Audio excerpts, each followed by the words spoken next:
Working as an FBI special agent was my dream job. My whistleblowing was apolitical and in the spirit of upholding my oath.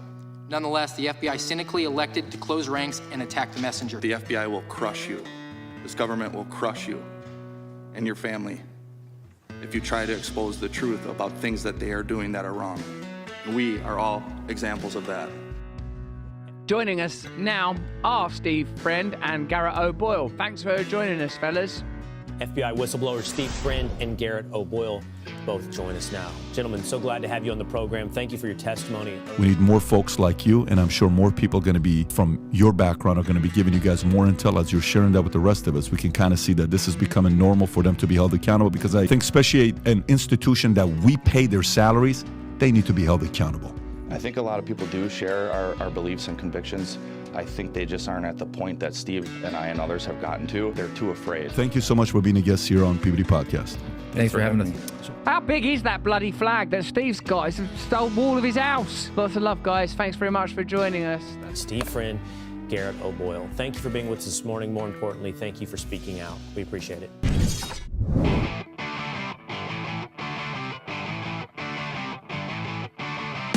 You're in the information age, but facts are in short supply. Reject the noise, ask bold questions, and pursue the truth with FBI whistleblowers and founding suspendables Garrett O'Boyle and Steve Friend. This is the American Radicals Podcast.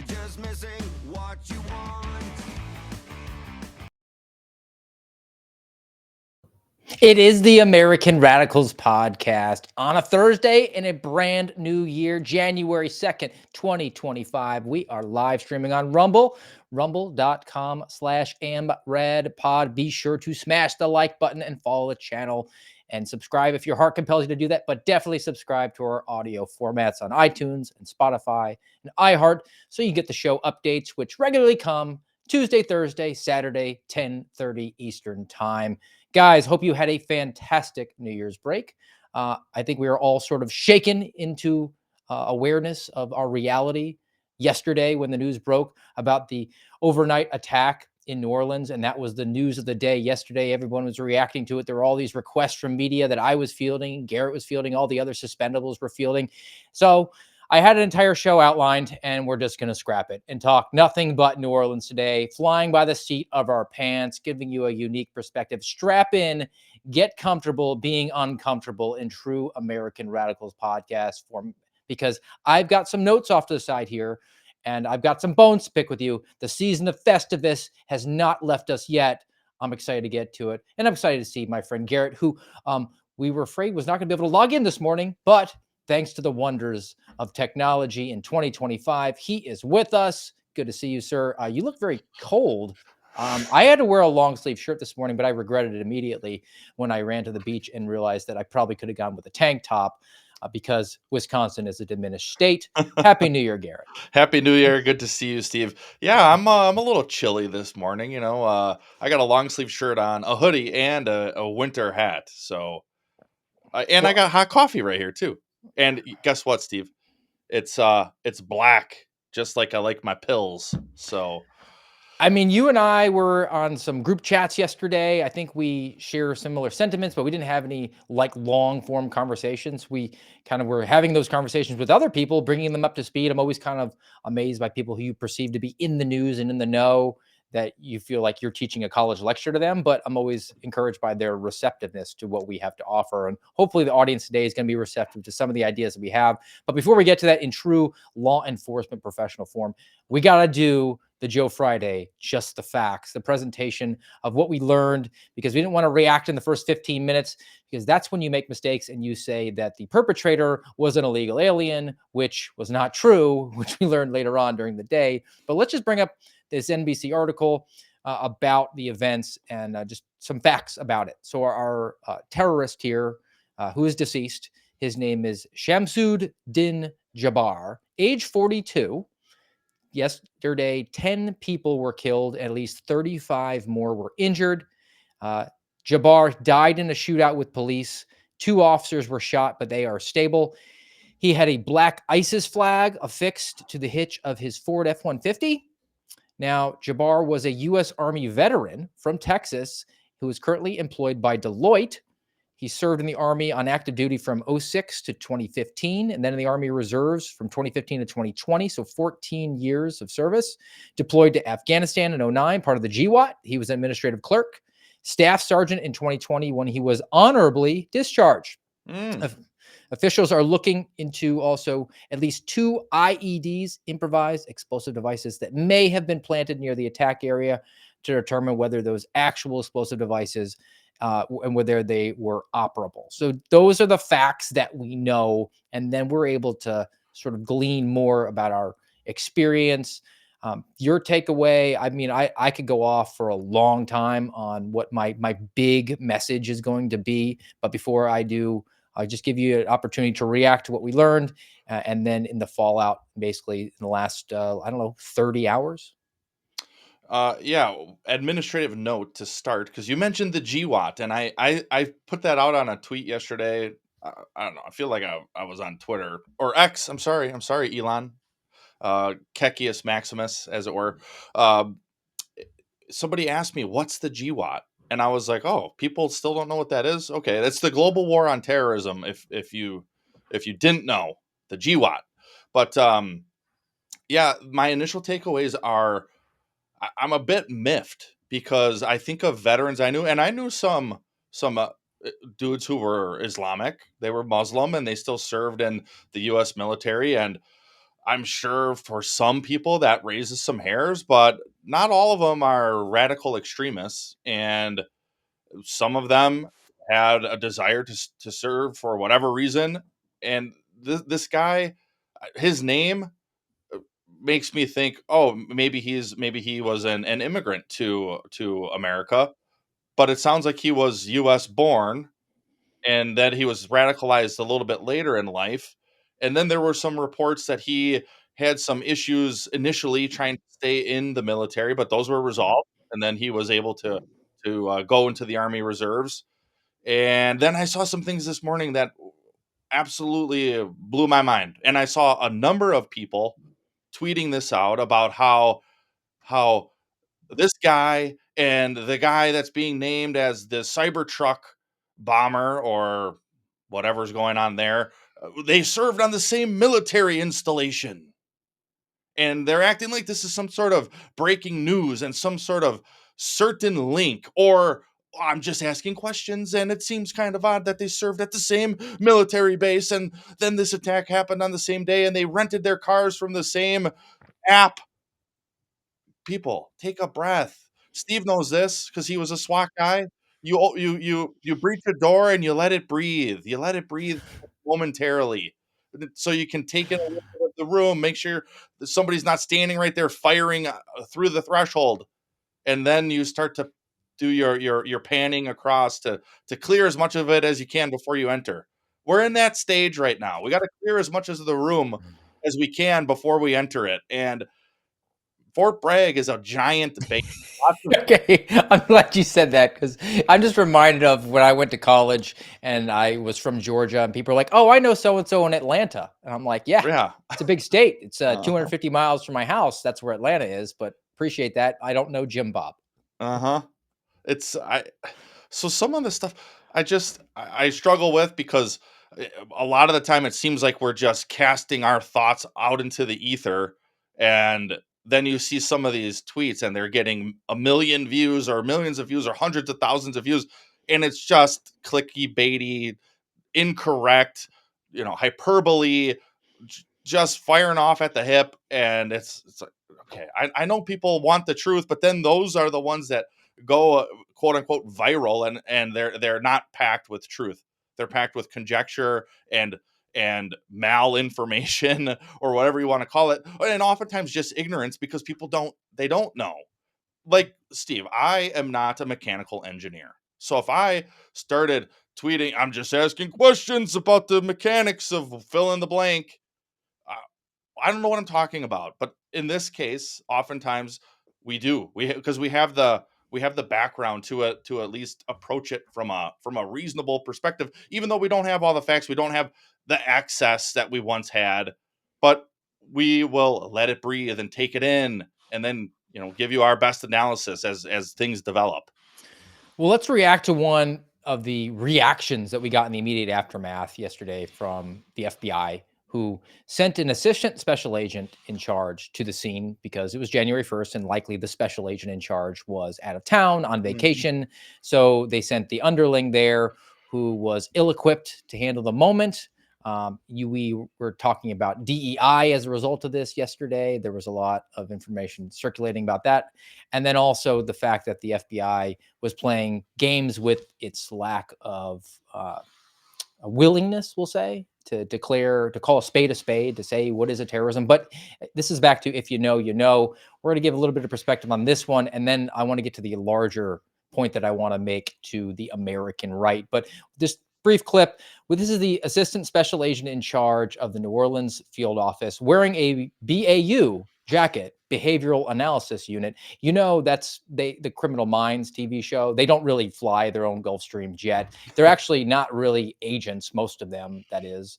And they changed the name to the BAU from the behavioral science unit because we all said it was the BS unit because we all recognize that it actually isn't really effective at that. But there was a quota. So we were told that we had to send off requests to the BAU to give us their perspective on who our bad guy was, if there was some sort of, I don't know, fire set. And invariably, 6 to 7 months later, we got back, it's somebody who was a white male in his mid 30s and might have had childhood issues where he was hurting animals.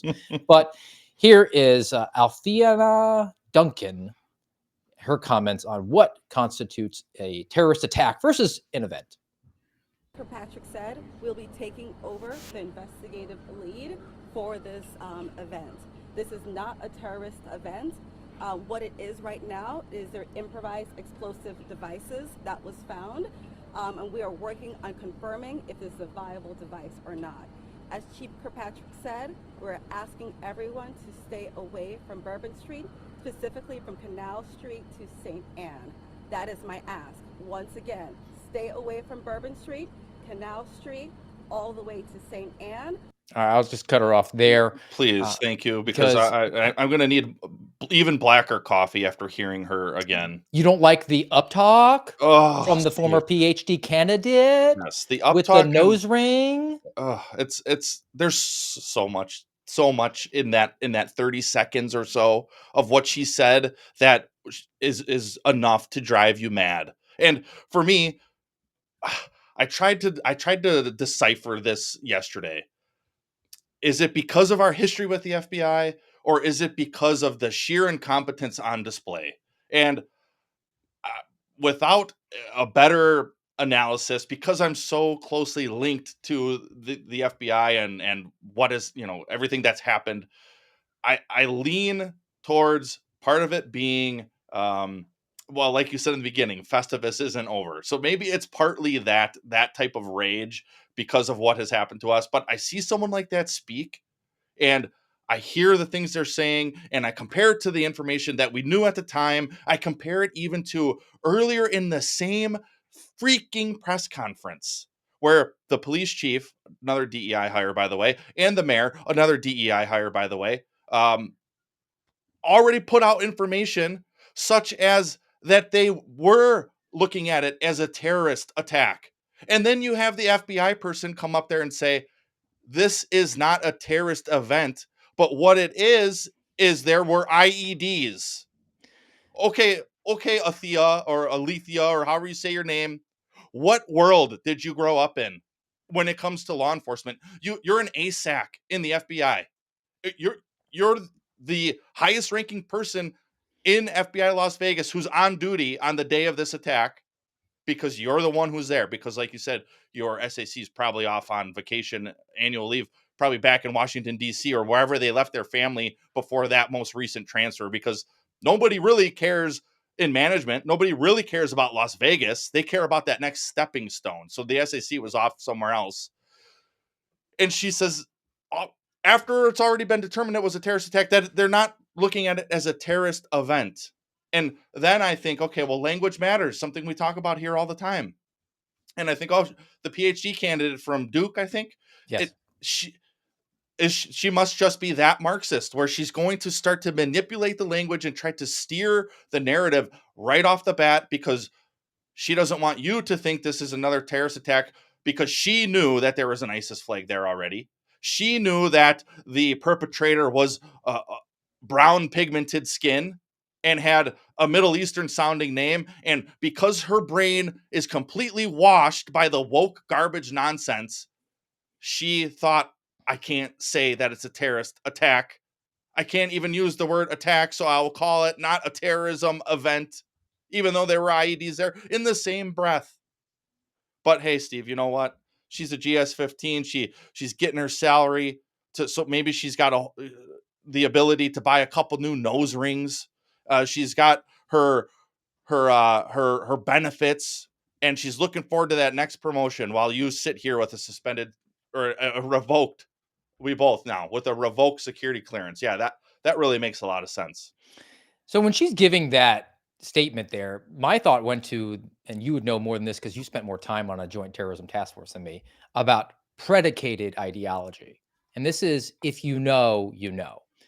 And this is the problem to the larger issue that we have. But before we get to that, what a predicated ideology, because now the FBI is the arbiter of what is right think and what is wrong think. The FBI actually has a list of certain ideologies which it says are predicated, meaning that they're problematic, that if you subscribe to those ideologies and engage in violence, that makes it a terrorism. But if you don't subscribe to an ideology that's on that list, it can't be labeled a terrorism, Right. even if you do the exact same thing to further your ideology. Mhm. So at that point, maybe she was like, well, I don't know. Is this ideology on the list? Can I even say that? And a personal anecdote of this, there within the first month of my arrival to Daytona Beach, a police officer for the Daytona Beach Police Department was shot, and he ultimately died a few days later. Jason Rayner.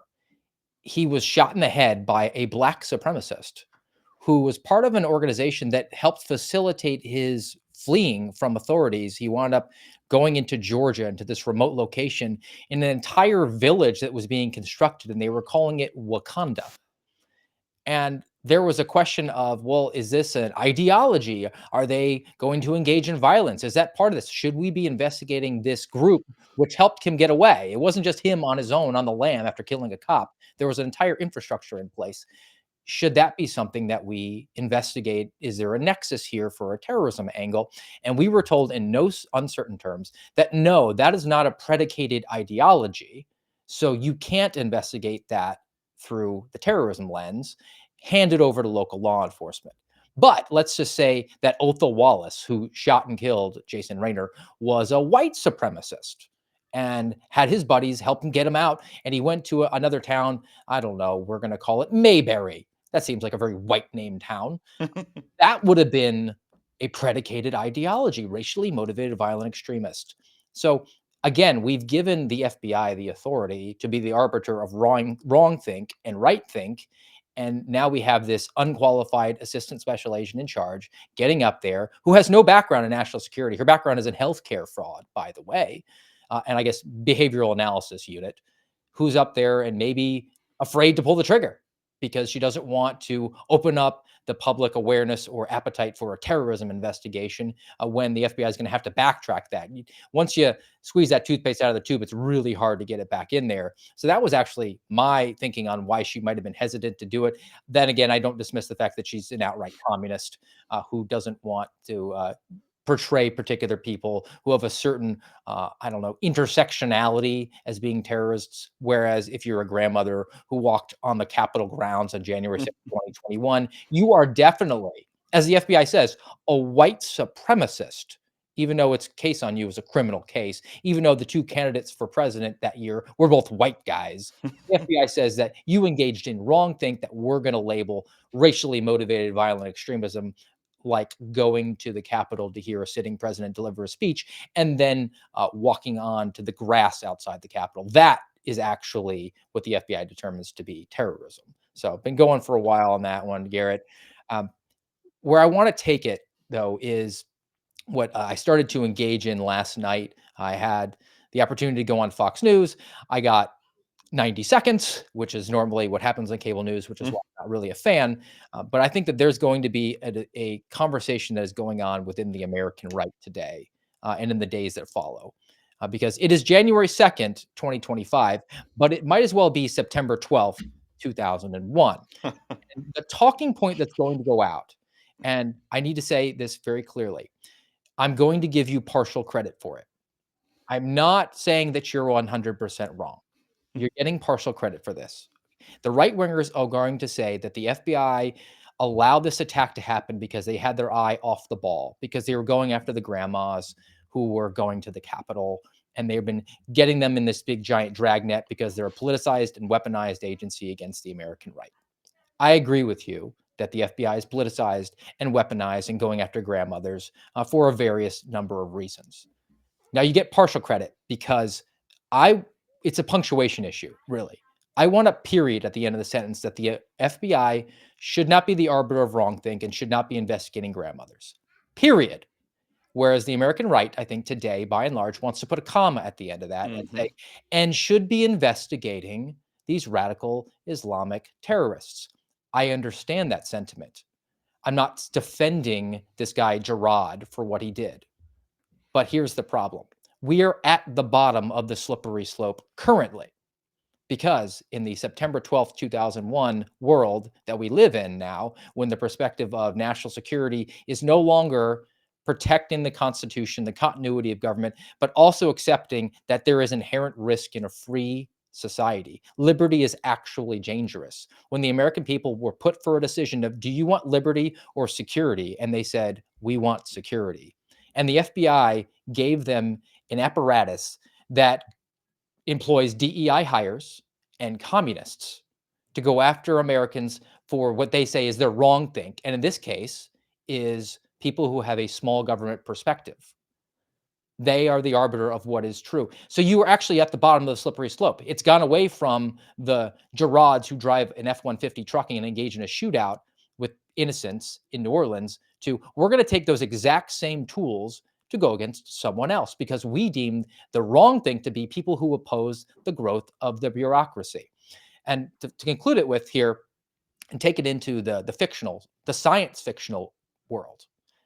Do you remember the movie Terminator? Why Skynet actually attacked the humans? What was the reason for it? Skynet was artificial intelligence. It became self-aware. And the humans got really scared and they said, we have to pull the plug on it because it's too dangerous. So Skynet's programming was it had to defend itself against threats. So it said, oh, the people are a threat against me. It's a machine. It's not good, evil. It just is. So it viewed the people as a threat to itself. Oh, so you mean we empowered the FBI with all these tools, like to open an assessment without probable cause on an American citizen, and then it became self-aware and said, what is a real threat? A threat to our growth and success and continued expansion and getting more goodies and more funding? Oh, it's the people who are small government people. Let's go after them. That's wrong think. It's automated. It's inevitable. We're at the bottom and the end of the slippery slope. So you get partial credit for saying the FBI took its eye off the ball. No, the FBI should never be the arbiter of right think and wrong think. I am right on this. There is no negotiating with it. I'm not disagreeing with you that they shouldn't be going after grandmas. I'm not disagreeing that jihadists and Wahhabism is evil and communism is evil. I call Democrats communists for goodness sake. Okay. I recognize that it's evil. What I am telling you though is you cannot ever empower a government to do that because invariably it will come for you, as we have seen for the last 4 years. Yes, as we have seen for the last 4 years, and I've already seen it start. I saw it last night because the mosque that this guy attended, somebody leaked or somehow it got released that this memo essentially that they sent out to all their congregants or whatever, and it was saying things like, "Hey, if the FBI contacts you, contact CARE because we are represented by CARE and we have lawyers there and they will help facilitate any conversation that needs to be had." And then I saw all these people on the right wing saying, investigate them all, open cases on all of them, force them to talk, they should be talking, why would they be covering up for this terrorist attack? Well, because the Muslim community in our nation is about 25 years ahead of the bell curve. The right wing, we're what, 2021? January 6th, 2021 is is when we saw that foot drop, by and large, the conservative side of politics. Well, the Muslim community it's been happening to them since 9/11. And so they are a little bit more prepared on what to tell each other and their people when it comes to dealing with the FBI. And we've talked about some of these cases before. One that comes to mind for me again is Tanzan versus Tanvir, where the FBI was putting these guys on terrorist watch lists just because they wouldn't become confidential human sources for the FBI. You don't want an FBI to target any segment of society if you care about the Constitution, if you care about freedom, if you care about the Bill of Rights, if you care about liberty. Are you afraid? Maybe. Should you be? I don't know. I don't think so. Because still the chances of you falling victim to some white supremacist or some jihadi are still very low. That doesn't mean don't prepare yourself, don't be able to defend yourself. Uh, Maybe don't be walking down Bourbon Street at 2 or 3 in the morning. Maybe go home earlier than that. I don't know. But to say we should target a whole segment of society because maybe there's some bad apples there, that is literally almost what we talk about daily, is how and why the FBI became the modern day Gestapo or Stasi or Cheka. You don't want that in your country. And it goes back to what we've talked about before too, with First Amendment related issues, where that study that says 70% or roughly 70% of people claim to be pro freedom of speech until they find out that their political adversaries also enjoy the same right. This is not that far off the mark from that same mentality. And we're very clear here about our biblical worldview. I want every Muslim to turn to Christ and recognize him as the true savior. But we're not going to force that on anyone. We can have open and logical debate, and we can talk and discuss about how a terrorist attack is wrong, and radicalizing someone for any reason, whether it's race related, whether it's religion related, whatever it is, shouldn't the end result shouldn't be them then attacking people because they're different. But at the same time, when we start saying essentially weaponize the FBI against those people because they're different than me, you're just as bad when you do that type of thing. And we're already seeing it from a lot of people on the right who have big accounts or a bigger voice, and they want to target quote unquote jihadis again. How many of jihadis are really here? I don't know. More today than there were 4 years ago because of the border issues. So That's they're a legitimate government function also. right. And I think you and I, we're not having a rosy colored tinted glasses libertarian discussion.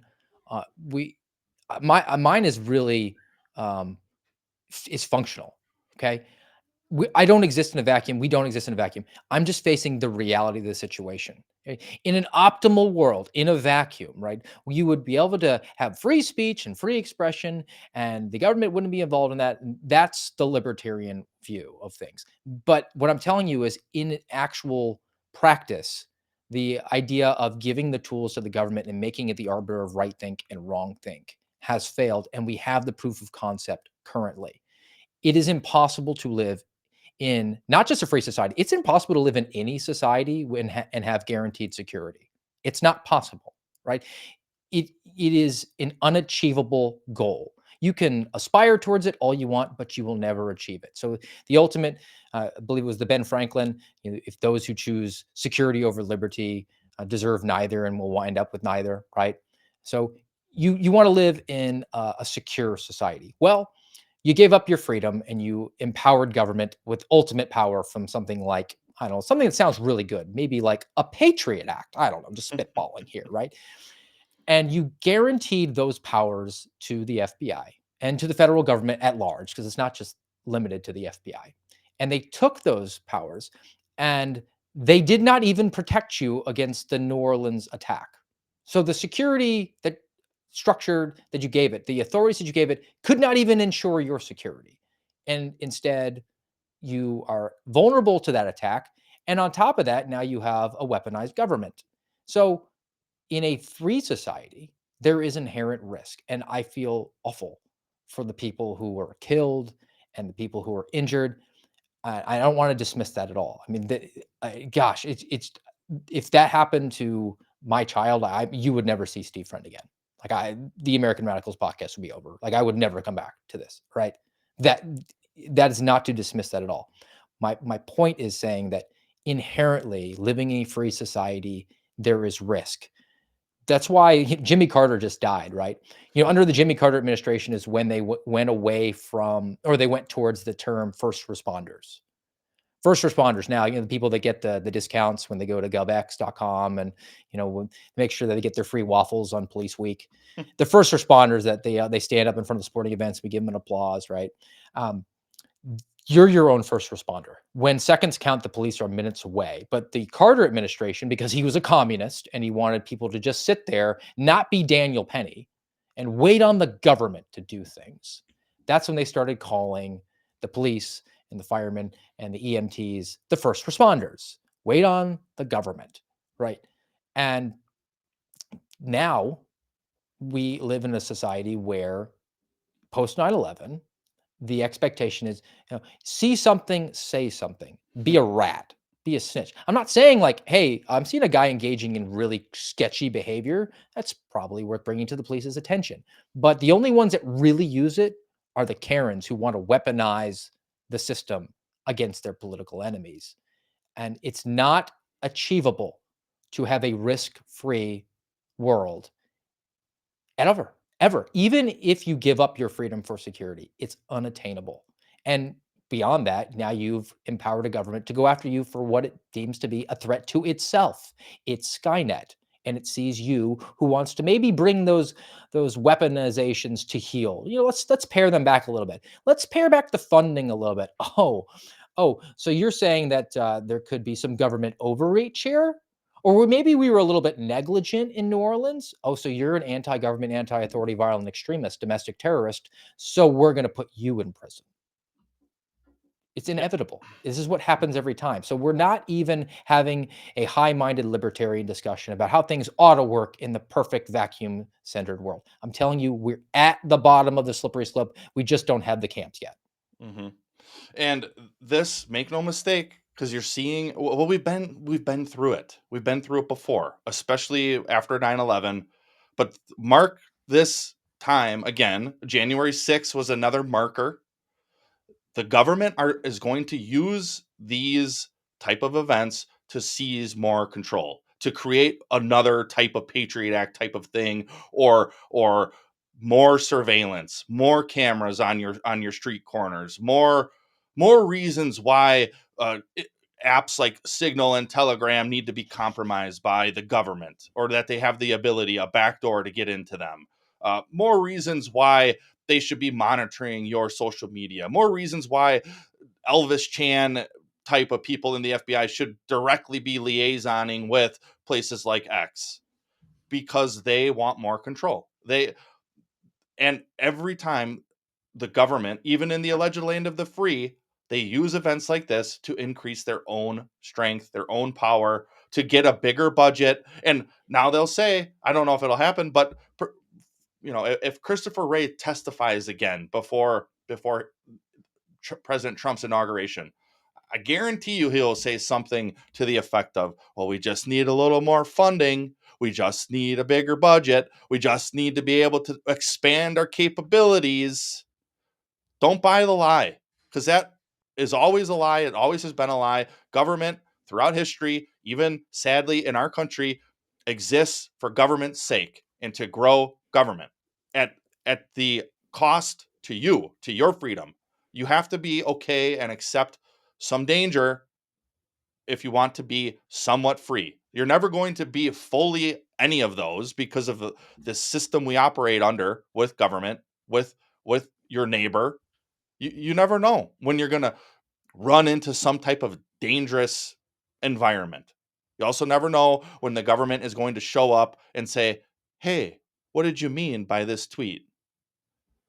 Let's look at some of the specifics too. All right. So I think we've hammered that point enough. You do not want to give up your freedom. You can't have an expectation of you're going to be security, because you're never going to be secure. Right. So let's not empower governments that are employing people like this Fitzpatrick woman, right? Right. Who is the central casting for, like, I don't know, Golden Girls. Right? I apparently she was a DEI instructor for the FBI at one point as well.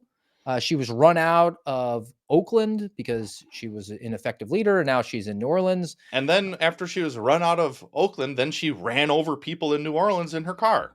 Did you see that? Yes, It's yes, I like, what saw. the heck? And you know, and then let's also go to the FBI, right? That they this is their picture that the FBI New Orleans SWAT team put out there. Mm. Um, and these are the guys that were, I guess, standing by to stand by for the hostage rescue team to come and do the real work I mean, here. think of that. Think of that, Steve. So for those who don't know or don't see the picture, this was at a Taylor Swift concert. So your taxpayer dollars paid for probably, I'm trying to think of New Orleans size. They probably got a 15-person team roughly, maybe They might have 12. two teams. And and so your tax dollars paid for them to go and be extra security at a Taylor Swift concert. Do you think that that's appropriate? I don't. And we'll then take it to hostage rescue team. There was all this flight tracker that was saying, well, hostage rescue team's been deployed. They're going. It looked like that they had located an accomplice and there was going to be a search warrant executed, maybe in Houston. I mean, the details are still a little bit sketchy because it is an ongoing investigation. National security, you're never going to find out the details with. Mhm. So hostage rescue team is being deployed Who's the because hostage? they need work, I guess, Yeah, because there's no hostage, right. right? They just need to justify their, what is it, $100 million That's a budget at this lot. point. Whatever it is, it's a lot. And that too, also every year they try to grow it. And they're going, and then we can get even into a little bit of the speculation, because I was oh, actually, before we do that, people were finally doing they were ripping me off. They were ripping off what I do, which is troll the FBI's X accounts, and I was getting scooped by everybody yesterday. Everybody's taking credit for what I've been doing for 2 years, darn it. And this came out, you know, and this was the FBI New Orleans office. They were talking about they're holding a diversity agent recruiting event. I don't know what's less impressive, the actual employee on the right-hand side there who is morbidly obese, or the gender not sure models on the left who are wearing FBI badges that are fake, and neither one appears to be armed. And I can't determine if either one is pitching or catching in that one. But the speculation. All right. We are 4 years post the January 6th pipe bomber, still don't know anything about that one. And the cell data was corrupted, except when the cell phone company said, no, it wasn't. So everybody said, okay, well, this is definitely a Fed up. All right. It's pretty clear at that point. They located accomplices and potential IEDs. They had all these things available. And then they're sending hostage rescue team. And that gets me speculating, right? And Mhm. again, speculating. Don't have any proof, but I've been studying this enough to know that um, there is enough evidence to make my spidey senses go off that maybe this guy Gerard was already on the radar. Not just they got a tip that came in that I don't like these guys because I don't like Muslims, and it's like, all right, that's First Amendment protected activity. We immediately close it out, and then the FBI takes a PR hit because they can say, oh well, he was on their radar. I'm saying maybe there was actually an assessment or preliminary investigation or a full investigation open on him and some of his colleagues or cohorts or co-conspirators, which is why they were able to locate them so quickly within a couple of hours. They knew who he was talking to because they maybe had already built out the network. And go back to the playbook where they set the breadcrumbs for these people to follow through, and they have the hubris to believe that they will follow every single breadcrumb down the trail so that they can spring the trap on them. And they never for a moment think that maybe the guy will go off script and say, you know, taking down the nation's electrical grid with 3 pounds of C4 sounds like it's a kind of a big lift. Maybe I'll just hop in my F-150 and drive into a crowd of people. And because they're at an arm's length, they're not grabbable at all times. That's a potential collateral damage that we can have. Now, again, I'm speculating, but to me, this this looked like that potential was not a zero chance probability. Mhm. Whenever, for me, same. It's speculative as well. But whenever we start getting information pretty rapidly, I would say the information we got if you take all day yesterday into account, it was relatively rapid compared to what we're used to. And that is what, for me, sets the spidey sense off, because I think, how are we learning this so quickly if they didn't already have some fangs into this guy, or into this quote unquote terror cell, or whatever the case may be. We're still waiting on some details, but I I hearken back to the pipe bomb case. I think that's probably the best example in the last few years. We still don't know who did that. We still don't know if there were other people involved with that plot. Just some random person was able to build 2 pipe bombs and lay them outside of the DNC and the RNC on January 6th of 2021, and they had to plan and build those bombs ahead of that, maybe in late 2020. And so now we're into 2025 and we still haven't solved that. The FBI, the most elite law enforcement / intelligence agency in the world, self-proclaimed by them, hasn't figured it out yet. But this time we got the guy. He's dead, and we're able to discover all of his co-conspirators and other plans and other information. We're still not going to call it a terrorist attack, at least not to start. And then we're going to fly in HRT and all these other assets, and we're going to just keep discovering new things and new information. So how come you're able to work that rapidly and that good, that well in this case, but not the January 6th pipe bomb case? And you talk about bringing in other assets. It's default government, default FBI. I had buddies that were reaching out to me last night and saying, "Hey, I'm deploying to New Orleans to go and assist with this case." Right? Like, this isn't the January 6th case, even in scale of the number of subjects. Right? Like, your main subject's dead. They don't even know officially if he has accomplices. But let's just say he has, I don't know, a half dozen accomplices. I believe that New Orleans as a field office is probably large enough to handle that themselves, particularly when you throw in the fact that they have access to local law enforcement like the New Orleans Police Department and sheriff's offices all across that whole territory that they could lean on if they really needed the manpower. But instead, default government is, let's just deploy people from areas where they have no knowledge of what's going on in New Orleans. Like, really, what are they going to wind up doing? I'll tell you exactly what they're going to wind up doing. They're going to be tokens. They're going to go there and do nothing. They're going to occupy space. They're going to get hotel points, and they're going to collect per diem.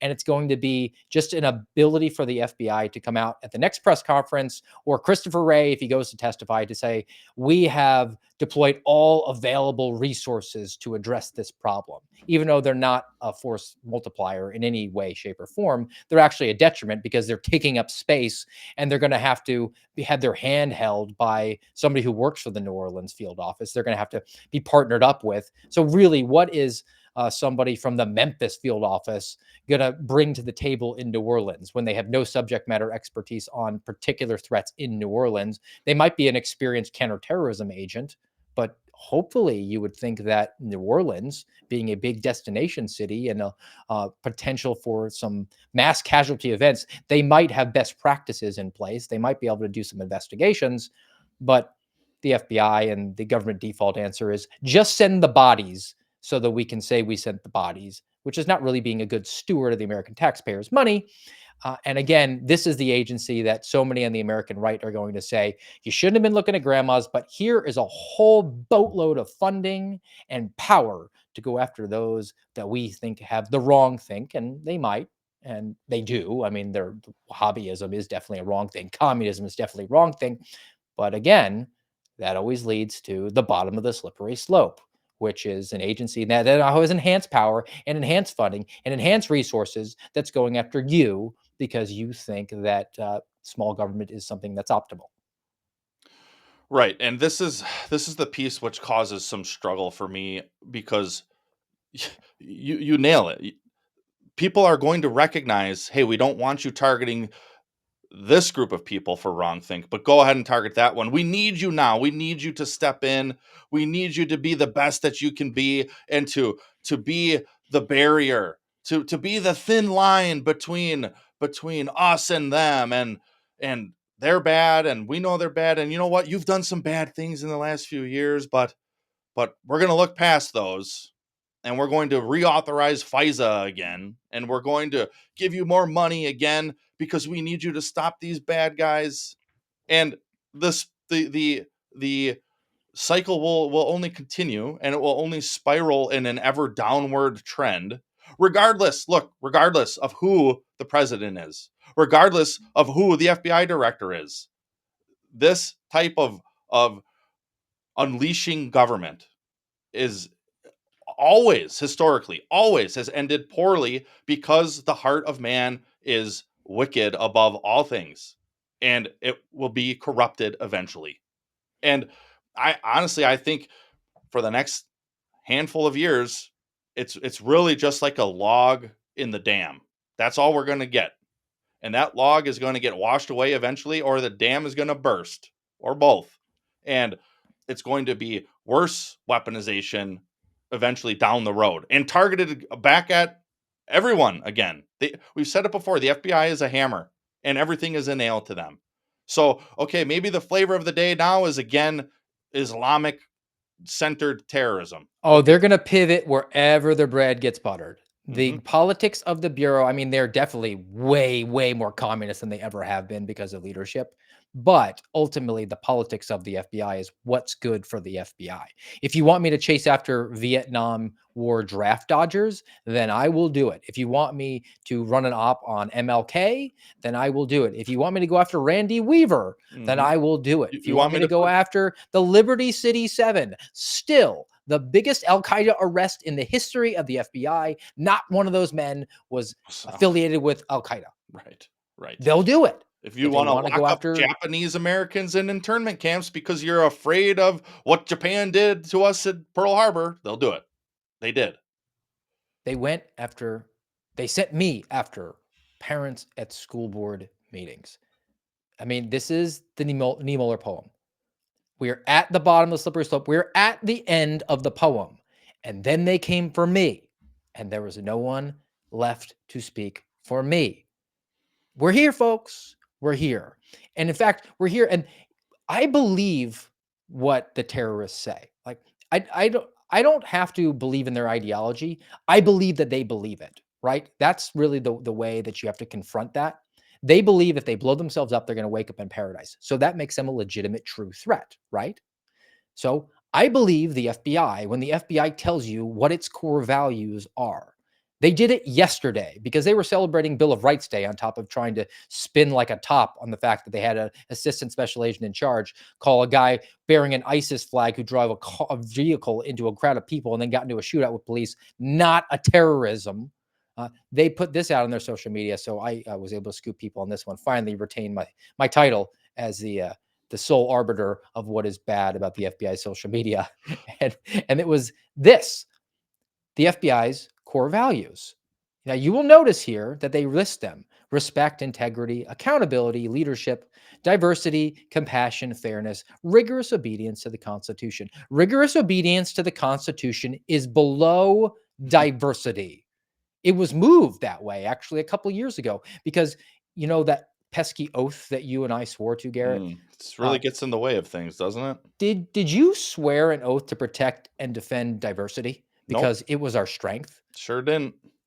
That is how it's reconstituted now. They're telling you that. They put this out on their own social media accounts. This is a press release, for lack of a better term. I mean, it's the modern day press release. They want you to know that they view diversity, and their version of diversity is having enough uptalkers with nose rings at the helm of leadership. That's more important to them as an agency than having people who will actually uphold their oath of office, which the oath of office is to protect the Constitution, which the First Amendment says that you have the right to think what the heck you want. That's basically what it means. You have the right to think what you want because thoughts don't do anything to anyone else. They can lead to action, but again, you have that ultimate decision. And in a free society, there are consequences for having a free society. Some people have bad thoughts, and some people take those bad thoughts and deliver into bad action. We can't do pre-crime in this country. And that was something that I could not penetrate the psyche of a retired agent on yesterday. We went back and forth for hours. and he was fighting the 9/11 war all over again. He was saying things to the effect of, it is the duty of the FBI to not just educate the people about this, which they're not educators, they're No. police officers, but to determine that that's wrong think, and they should target it. And if they don't, we do so at our own peril. I will never, ever support empowering the government to decide what is right think and wrong think, even if wrong think is as clear as day, Right. because I know the nature of government is to expand and go after what it perceives to be the true wrong think, the true threat, and that is people who don't like the government. And that's America. That is in our DNA. And we are still fighting the September 12th, 2001 war within our own ranks. Now it's going to get completely rerun all over again, as those on the right are going to say, partial credit, you shouldn't be going after grandmas, period. Not a comma, not a semicolon, and then going after people who we want, Yeah. because we're going Now to do it's the our exact turn. same thing all over again. And it's not a libertarian, high-minded, falutin conversation. It is just pointing out the proof of concept that currently exists. I don't know how you break through that cognitive dissonance that this retired agent was putting on display. I really don't. I'm sure I've suffered from cognitive dissonance at some point along the way, but when you really start to just approach it from a critical, ethical, logical, and moral perspective, I don't know how you can arrive at the position essentially of, it's my turn now, and I'm going to target the people who I don't like. I really can't.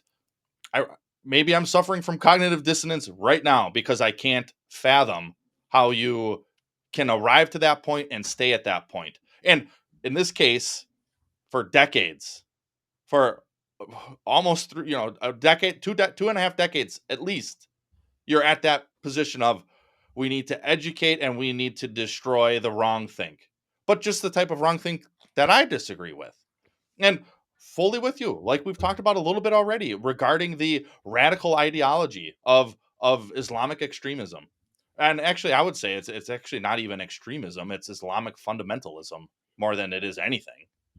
So it can be bad and it can be wrong, but that doesn't mean we use the full force of the government to target it. Because again, like you talked about, living in a free society comes with certain parameters. Sometimes that means being a little less secure. I'm totally okay with that. I There is want less. extremism on everything. I'm an extremist. I run way more than everybody else ever. Okay? That makes me on the far right-hand side of that bell curve. I'm an extremist. But extremist to most people sounds dangerous. It sounds like a threat. And the government recognizes that, which is why they use and abuse that label. And they say, you're an extremist. And in our society, our free society, we can't have extremists. We Right. need to have everybody within that healthy margin of what the bell curve says, at the very tippy top of the bell curve. You could have extreme religious beliefs. As long as they're not hurting anyone, it is no business of the government. Mm-hmm. But we're at a point now, and you have old-time agents that have based their entire career on that, right? I mean, they still believe in the institution. And again, you get partial credit because you recognize evil. And there's no question that believing that you blow yourself up and kill a bunch of innocent people and wind up in paradise, that's an evil belief. As is subscribing to the belief that each according to his needs, each according to his ability, to each according to his needs. That's an evil belief that has resulted in the deaths of 100+ million people in the last century. Evil. But the basic reality is you cannot ever eliminate those ideologies. It's impossible to do. And to try to do so, you do at your own peril when you try to eradicate those ideologies, because ultimately it comes back on you, because Skynet becomes self-aware. Judgment Day is inevitable. Didn't you see Terminator 3? Schwarzenegger told you Judgment Day is inevitable. Skynet becomes self-aware and it sees the true threat to it, which is people who want to take down Skynet. The government will see people who want to take down government, or at least reduce it to something that is a certain semblance of what a constitutional republic, which was founded in the 18th century, that's extreme. And that has to be eradicated, and you will become the target. It is inevitable. Do not give teeth to the attack dog. Defang it. Think of our history too. Our founders were extremists as well, and they were against an overreaching government too. And this is how this great experiment was formed, was because of extremists who said this. Well, let me rephrase that. They were extremists according to the government that had their foot on their neck across the ocean, and they said, "We this is insane. The king shouldn't be treating us like this. We need to make a change." And eventually that led to the Revolutionary War. And too, like you said, that is when it began getting embedded in our DNA to resist government overreach. And we're at a point of history where many Americans don't at all. They just accept it. They just take what the government says, what the government wants, what the government does, and say, path of least resistance. That is not part of the American spirit. And regardless of the group who's being targeted, I don't care who they are, you need to be leery of what the government wants and is telling you, because we have to have that modicum of skepticism when it comes to government, because throughout our history, when you look at our government, give me solid examples of when they truly had what was best for the people in mind instead of what was best for them. I think it's very, very, very, very, very rare. All right. Well, so we're up against the end of the show. I want to definitely get Garrett's first reaction, his biblical worldview of the day, and then basically said, you guys, we kind of had a heavy show today. I have a nice palate cleanse for the day, but Garrett, as is our tradition, and for the first time in 2025, what are your thoughts? Yeah. So we're going to go to the prophet Jeremiah today. And I was actually just tuned onto this morning. My pastor messaged me and said, "Hey, I just read this. It got me thinking of you and what lies ahead for you." And so I read it and I thought, this is a good way to bring in the new year. And for those who may not be aware, when you hear the word prophet, sometimes we think, oh, it's someone who can tell the future. Well, that's not always the case. It's not really the case when it comes to biblical definition of it. Typically, what it means is someone who simply proclaims, and that is what Jeremiah did. That's what Isaiah did. It's what a lot of these prophets did. Some of them, sure, yeah, were given whatever. We don't need to go down the rabbit hole. Typically, what they were doing was proclaiming to the government. That's often what it boiled down to, was proclaiming to the government, you need to turn back to God, and if you don't, it's not going to end well. And so in Jeremiah 15, near the end, starting in verse 19, it says, "Therefore, thus says the Lord, if you return, I will restore you." And so this is basically God's response to Jeremiah after Jeremiah was raising some questions and concerns and laments.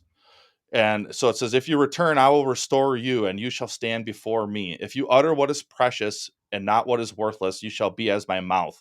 They shall turn to you, but you shall not turn to them. And I will make you to this people a fortified wall of bronze.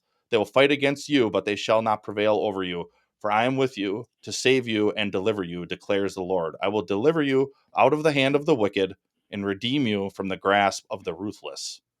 And I think it's very fitting today, because we've got the hand of the wicked, not only with wicked people like this attacker in New Orleans, but there are wicked people in our midst, in our government.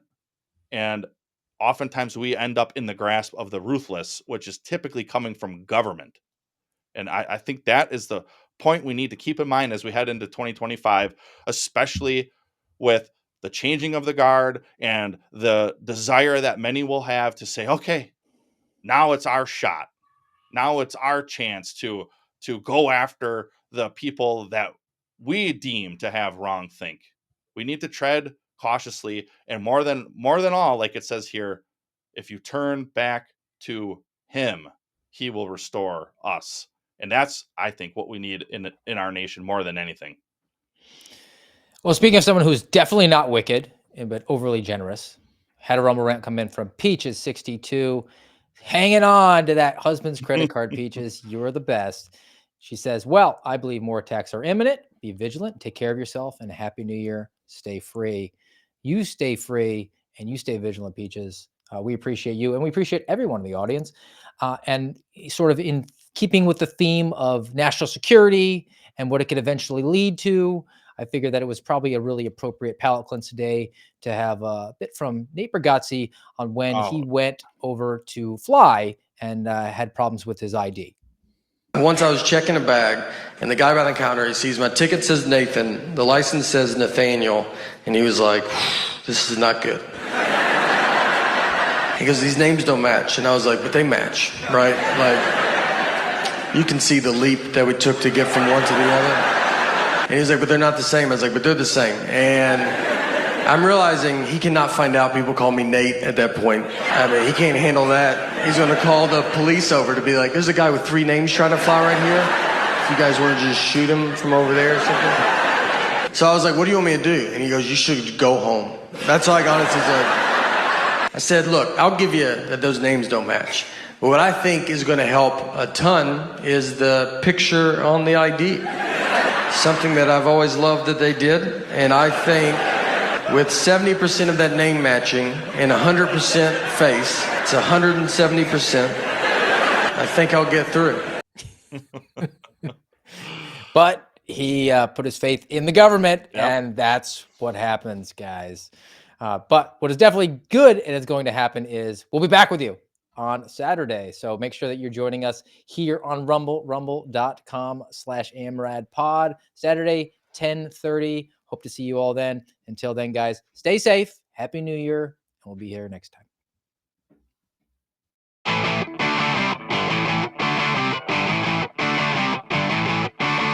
You've been listening to the voice of the Suspendables on the American Radicals podcast.